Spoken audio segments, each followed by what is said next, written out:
carries alive. Yeah, there's not many power spikes in Vainglory that are stronger than a Grace getting an Echo. Being able to provide 1200 healing around the mid game, even more than that once you get later on and have the infusions running and things of that nature. So it's really important, as Zoro just said, to make sure you get that Echo very early on. I like the Idris ban here, making sure that it doesn't go to Kvalifar because he's been so strong with it, and the Idris Grace combo has just been devastating thus far. If SK does go for Sky here, I think that's completely fine because last game it did work well. They did have a lot of pressure and they were getting advantages from it, but it was about how they played afterwards. Instead, they're going to go for the Scarf. This is a safer pick. It works very much like Celeste, especially with the Grace. It's a strong late game carry with long range. You can just keep poking and keep sieging, and I think it might work really well for them depending on what Fnatic ends up drafting. I think Fnatic should go for the Catherine that's still available. She has slipped all the way down to the second rotation of picks on Fnatic's side, and having the Glaive and the Catherine, you can then also take a Celeste and have three, Celeste. You could just take a Baptiste and send Glaive into the lane. You've got Glaive, Catherine, Baptiste if you really want it right now. Exactly, and very it's good point. all three ways to take out the Scarf ultimate. And that's what's key. When you're up against the Scarf, you need to be able to shut down the ultimate. Fnatic have the opportunity to do so. We'll see where they choose to go with this one. Obviously, also the weapon Sky could be available quite good into the Scarf because you can dodge those skill shots and avoid away from the Holy Nova. We'll see what direction they want to go in with this one. What are you feeling is likely in this one, Zoro? I would really love to see the Catherine Baptiste, to be honest, just because Titno JJ is a great Glaive player too, as we saw earlier. And then probably on the side of SK, they might go for the Cruel if he goes through here, because he is a great... He has a lot of good synergy with Scarf and Grace. Catherine comes through. Is it the Baptiste? Let's find out. I feel like it should be. Like, it's such a strong duo. It works so well into the Scarf. You can do so many things, and it is going to come through. So Fnatic, I think regardless of what SK picks as their final pick, I feel like Fnatic has won this draft. We'll see where SK are going to go with this one. Obviously, Cruel still open, as you mentioned before. Black Feather taken off the board. Glaive's already locked in. So this pool of weapon power junglers shrinks as you get later in the draft. Here's something. One of the only strategies that can counter the Catherine Baptiste very effectively is a long poke, long siege composition like the one SK has already drafted with the Scarf and the Grace. Why? Because when Fnatic's comp gonna want to engage on you, and if you already have that distance, you can just kite back. If you get silenced, just run away. Don't fight them. So if SK doesn't pick a jungler that needs to engage, if they play to their win condition like they did first game by picking double CP and kite back, this would work great even against the Catherine Baptiste. Yeah, something like a Samuel could come out that would fill in those shoes, play that double CP. It's going to be a Cruel that they go for in the end, though. They're wanting that stun, wanting to be able to fight back somewhat. We'll see how this one's going to work out for SK. Honestly, Fnatic feel like they've got an incredibly strong composition coming on through. So my question to you guys then is, if you're Fnatic, how do you get this Echo Baptiste and the Catherine Baptiste, online? How do you get to a point where that's going to win you these team fights? You just be somewhat cautious in the early game. Be wary of rotations. That's the thing. If Scarf rotates down into the jungle, that's when SK can win the early game. But if Scarf is in the lane, the Baptiste Catherine should be able to win out early against the Grace Cruel, because Grace doesn't have a whole lot of health, will have the Benediction to be able to get that Holy Shield, but once that's down, you can just melt through her in an instant, especially with a Baptiste throwing out those bad mojos. When you get those 4 soul shards, you do so much damage even in the early game. I actually disagree there. I think if they played 2v2, Cruel is a great dueler, especially with Grace because she has so much strength early game. I like SK's composition better. I expect them to win. All right, we'll see if they can pull this one out. It's one apiece between SK and Fnatic. Hashtag Vainglory8 on Twitter. It's time to get into the last game of the European Vainglory 8 this week. Let's pass it over to Dowsy and the Source. Our analyst desk is split. Fnatic 1, SK 1. You've got the rosters on your screen. Palmatoro, Titno JJ, Net2Let, Kvalifar, Hegman, and Tyrus. Source, what an exciting game 3 we have before us. Yeah, and I'm surprised we got to this game 3. Last game looked like SK was going to finish it out after Fnatic made that misplay on their shot calling and went for that desperation move. And then in the end, Fnatic were able to battle it back and managed to take it to a game 3. Let's see whether or not they feel more confident in this composition and can execute it to a higher degree and finish things out, or will SK hold firm and finish the game that they could have finished last time around. So much CC on Fnatic to lock down a single target. Merciless Pursuit, Ordained, Afterburn, Double Blast Tremor, Fearsome Shade. The list goes on, it seems. There's going to be that middle treant secured, and Tyra's going to start to feel that CC. First Blood goes over to Techno JJ. Hegman going to get knocked back to a disastrous position. Will he be able to survive is the question. Pops his boots, does get out safely, but already that is that CC lock that a Baptiste Catherine offers, and when you pair a Clay with it as well, it's a very scary thought to consider. Yeah, the crowd control just combination that comes out of Fnatic. It's also very fast and very difficult to deal with. Once the afterburn CC is there, if the Ordain is already down, you can't really dodge the Ordain. You have to block it when you leave it. So if you're being instantly comboed into that, or if just the initial Merciless Pursuit stun is there, all of this crowd control is going to come out at you very, very quickly, which means it's going to be on Hegman to either have premier positioning and be able to stop all of those plays from happening, or whether or not Cavalifar is just going to be so far back in the defensive lines that they can't even get to him. Yes, Tyrus needs to be careful about stepping up to some of these plays, and wanted to go forward for that. Didn't manage to get the steal. Yeah, the steal allowed him to make the aggressive move. He has the healing already. Has to be careful about going this far deep. There it is. Double stun comes out at the same time. Don't really want to stack up your CC like that. It's much better to use it to layer it as one CC wears out. Lay down the next one, and you can just lock up a target indefinitely. Make it so that they can't reflex block anything. Currently, you have to wonder how SK are going to be building these heroes. Kind of feels like Tyros might even have to build himself a Crucible in this game if SK are going to have any hope of blocking up what will be the Double Blast Tremor and a Fearsome Shade. Yeah, I'd definitely like to see that. I think, 2 damage items should be enough for the Coral, especially if he's surviving the entire fight. If he's no longer the target, or at least is tanking things up enough, Hegman gets the Echo earlier on, so we're looking at that double Divine Intervention around the mid-game teamfights. I think that works out for him. And he's bullying Palmatoro out of the jungle. He's doing a good job of being cruel and stealing away as much jungle as humanly possible. We rotate everybody in here to secure this, and I think just as a team, if SK can survive that initial CC punch that comes out from the side of Fnatic, they have more than enough damage to win the fight over the course of a long fight. Oh, that's a huge upturn onto Cavalifar. There's no way he gets out of this alive. He goes down, but they manage to take down Techno JJ.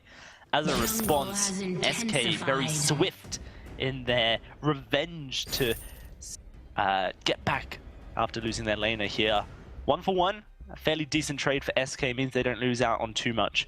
Now they're going to head on into the backs. Cavalifar are going to share up some golden experience, as does Techno JJ. Yeah, getting Cavalifar a little further forward in that build is looking for the Frost Burn first from those items.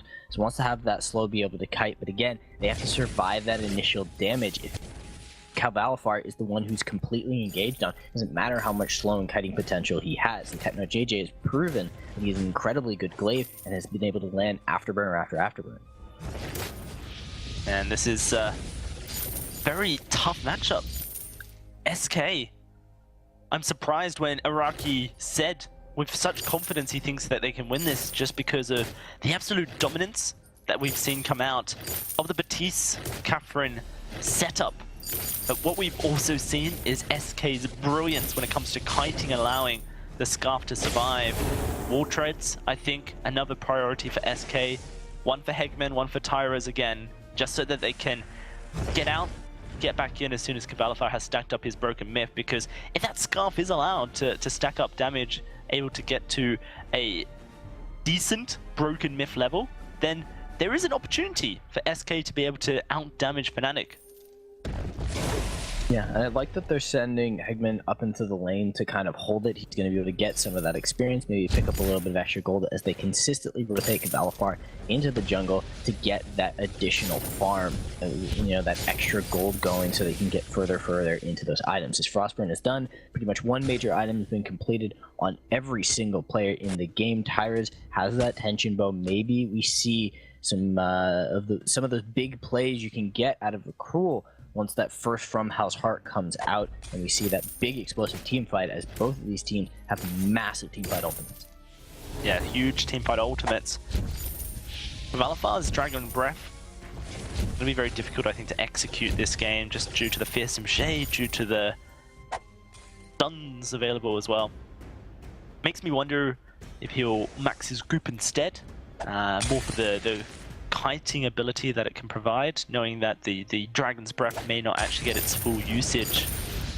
Either way, currently the gold 1,000 in the favor of Fnatic, and they're continuously pushing this lane in and threatening SK, really calling Tyrus up to the lane to provide safety for Cavalifar.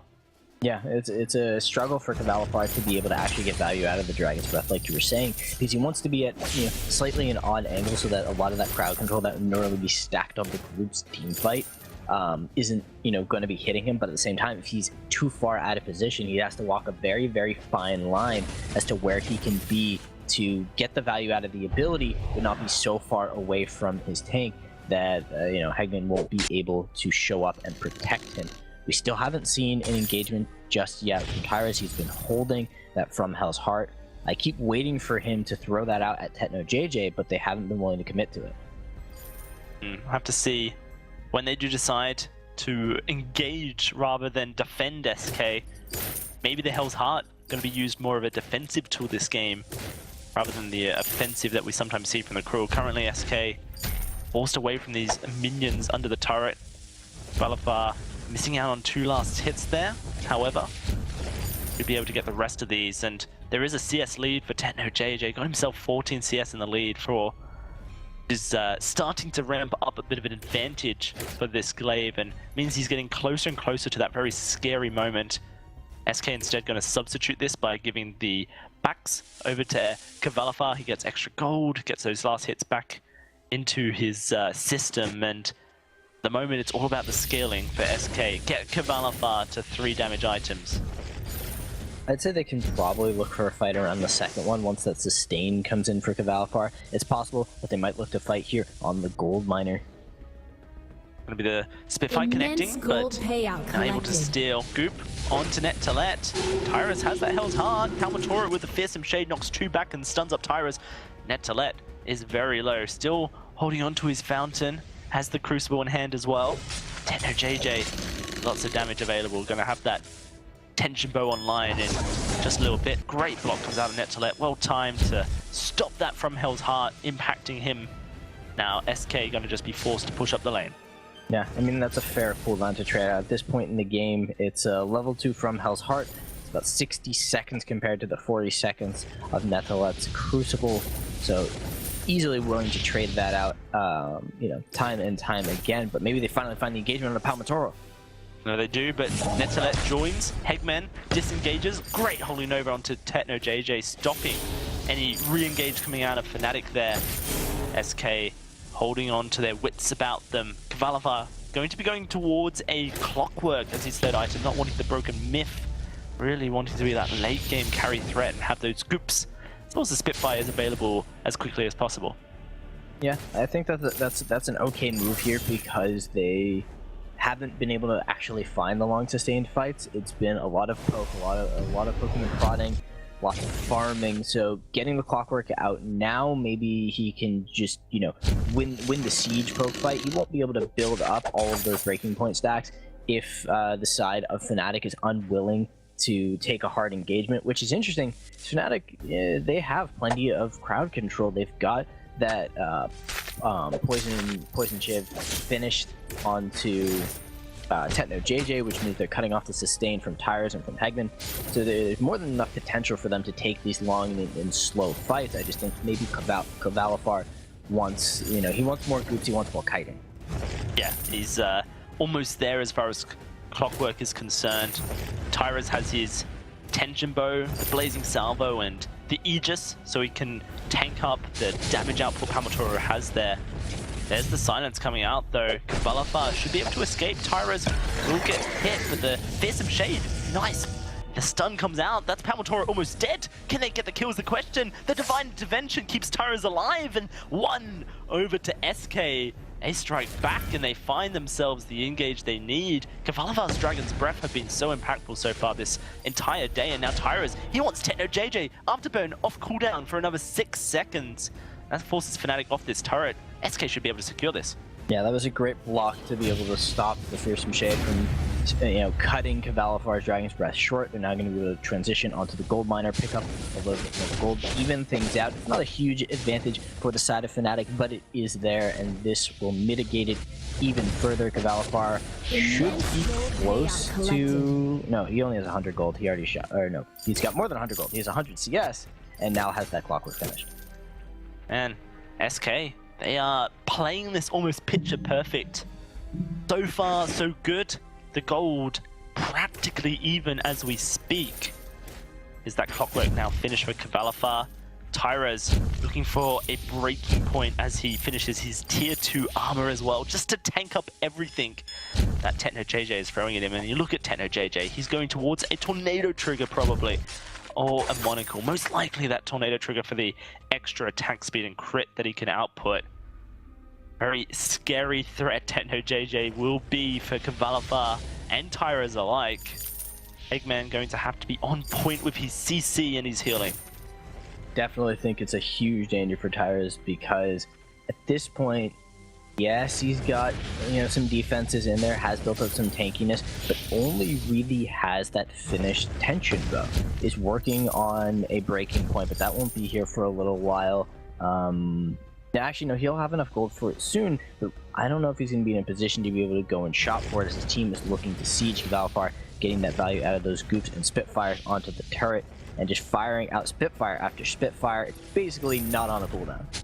Yeah, and look at this. Echo's now being completed for Net2Let, as has the Broken Myth for Palmatoro. Palmatoro, very surprisingly, opting in for a Broken Myth before he gets Clockwork, which means that he can ramp up damage in teamfights, but he doesn't have the most efficient way of outputting damage when his heroic perk Reap stacks up. Once you get those 4 stacks, you can, with a Clockwork, output 2 bad mojos, and that's when you get the most damage. So it's going to be a while until Palmatoro really hits that key spike on Batiste, and that's something that SK can work with. With the Echo, though, on Net2Let, Eggman have a really hard task of blocking up. You almost have to think that maybe SK's members have to block the second silence themselves, or the Fearsome Shade. For Kvalifar, definitely the Fearsome Shade will be something he focuses on, but I think if Eggman is able to block things up, truly could be the MVP for SK in this final game, and their hopes of taking week 1 of the autumn season.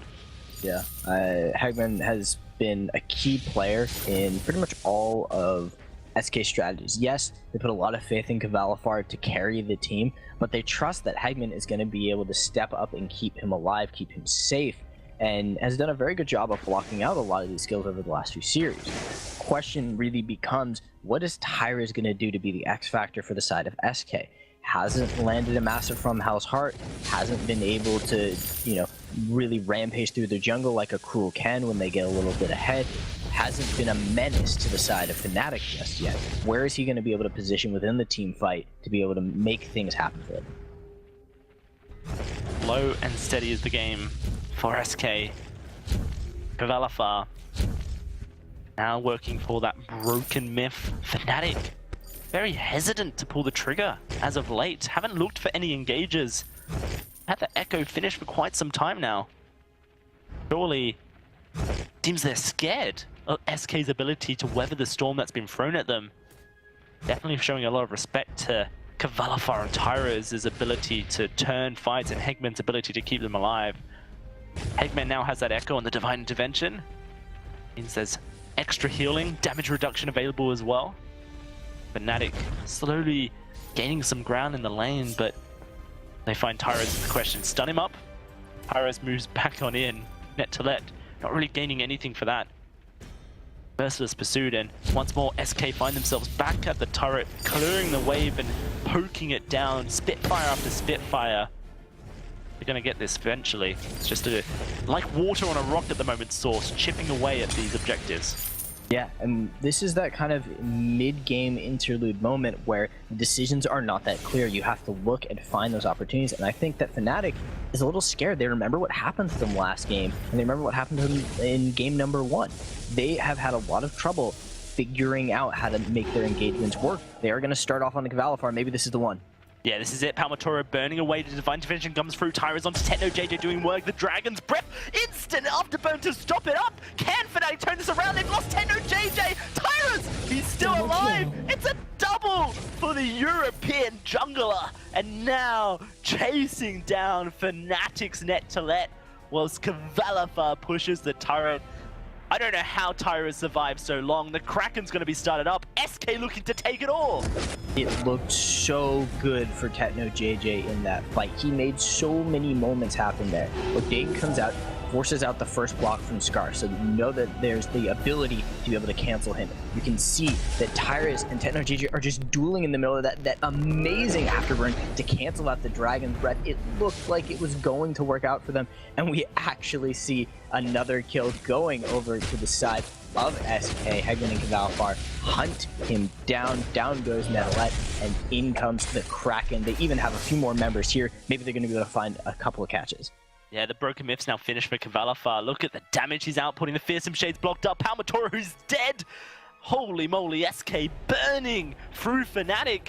They've got the Kraken. They've got staggered death timers as well. Net2Let's going to respawn, but Palmatoro won't be up for this choke point defense.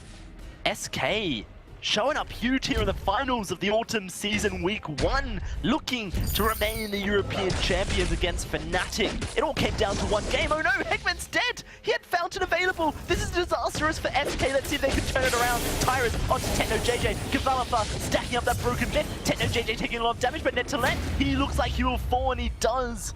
It's now jungle and carry versus jungle and carry, and Cavalifar has 6, 7 Broken Myth stacks. First turret under siege by this Kraken. It's burning under the goop. Palmatoro needs to find an opening, but he's not going to be able to easily. Trying to do so now. Cavalifar has no block. No, he does, but he's bursted on down, and Tyrus as well, losing his life in the base. The ace will come through for Fnatic, just about surviving, but can they stop this Kraken from taking the Vein Crystal turret? It's going to get close, but they should be able to do it.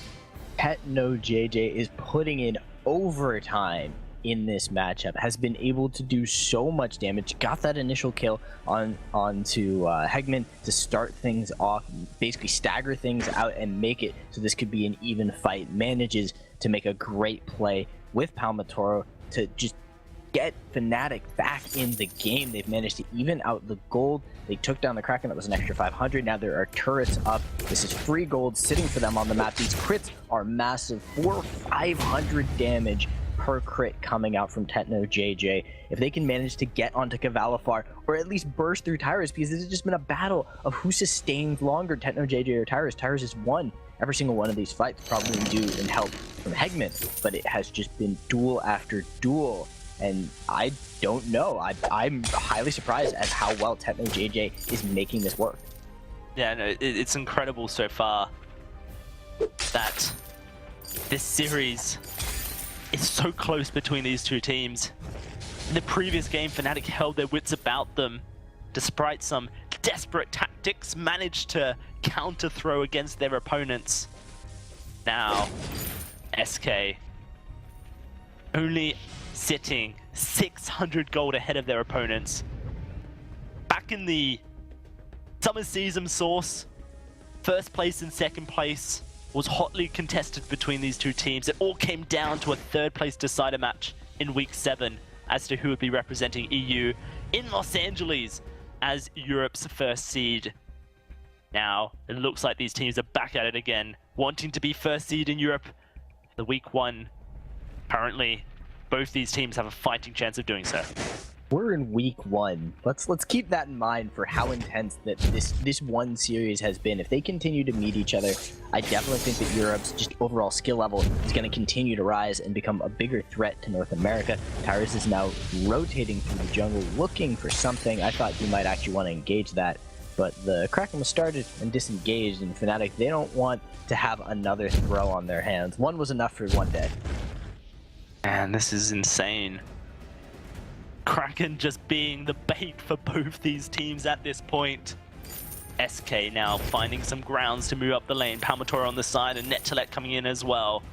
Nettolet in the middle, but Valafar manages to block. Divine Adventure comes through, but the silence is there. Fearsome Shade knocks them back. That's going to be the Dragon's Breath cancelled. Can they turn this around? Another Divine Intervention. Tyra's onto Tenno JJ. He gets smited off the fold. Palmator falling. It's a double for Tyra, stepping up 8-2-0. And this might just be it. Source SK are going to move towards the base. They can do it. They have enough time. It's only Nettolet that is alive. And this time, Techno JJ falls to Tyrus. He loses the duel. It was a valiant 1v1 attempt off on the side of the jungle, but this looks like SK will be taking home the win. They will be winning week 1 of the Vainglory 8, and in spectacular fashion, despite the overcommitment in the last game. They have shown that they are a dominant team, and Valafar, Hegman, and Tyrus are a great roster for this squad. Incredible stuff from SK. Aranki Zoro on the desk believed in the SK win, and the SK win came through. They managed to do it despite all the odds, despite a Batiste, a Catherine, and a Glaive. The CC lock, they come up trumps. SK going to be Europe's all